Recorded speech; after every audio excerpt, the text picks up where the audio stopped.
les soutanes pèsent décidément très lourd dans la balance. Emmanuel Macron, qui espérait pouvoir prononcer le discours de réouverture de Notre-Dame le 7 décembre à l'intérieur de la cathédrale, devra se contenter du parvis.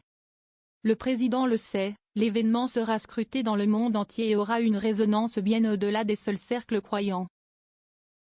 Notre-Dame est un objet religieux, français mais aussi universel, souligne-t-on à l'Élysée, où l'on s'attelle depuis plusieurs mois à la préparation de la cérémonie, qui revêt une importance capitale et qui clôt une année de célébration et de commémoration, 80 ans du débarquement, Jeux olympiques, 80 ans de la libération de Paris.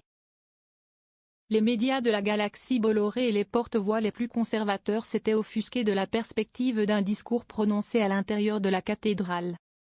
Le discours de trop, s'insurgeait Europe 1. À noter que la gauche aussi ne voyait pas forcément cette hypothèse d'un bon œil.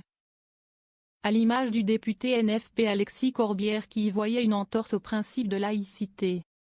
Rien n'était pourtant arrêté, seul l'archevêque de Paris Laure Ulrich avait esquissé les contours d'un tel scénario, expliquant que c'était trop compliqué d'imaginer qu'on entasse le monde devant la cathédrale et qu'on rentre, l'affaire est trop longue. L'Élysée a revu sa position, et confirme ce mercredi 13 novembre que le discours du président se tiendra sur le parvis. Le principe de séparation sera respecté par les uns et les autres. Cela s'est fait en bonne concorde, argumente-t-on au Palais. Une partie de l'Église s'étranglait de voir un président de la République en exercice prendre la parole sous les vitraux de Notre-Dame. Dans l'histoire, cela ne s'est jamais produit, de Napoléon à Georges Pompidou, en passant par Charles de Gaulle. Aucun chef d'État ne s'est risqué à franchir la grande porte de la cathédrale pour s'exprimer publiquement. À l'Élysée, on promet que l'intervention présidentielle sera courte et aura surtout pour but de remercier tous ceux qui ont contribué à sauver Notre-Dame, au premier rang desquels les donateurs privés. Si le déroulé du discours est loin d'être achevé, il devrait aussi revenir sur les 5 années qui ont vu la restauration de la cathédrale se transformer en prouesse technologique, humaine et architecturale. Imaginaire français. À compter du samedi 7 décembre, les cloches de Notre-Dame résonneront donc de nouveau dans le ciel de Paris. Croyants, touristes et badauds pourront de nouveau entrer dans ce monument emblématique et inséparable de l'imaginaire français. Dixit l'Élysée, qui promet une cérémonie en 3 temps, républicain, religieux et artistique. Une grande soirée événement sera diffusée sur France 2, sans que le nom des artistes conviennent pour leur été dévoilé.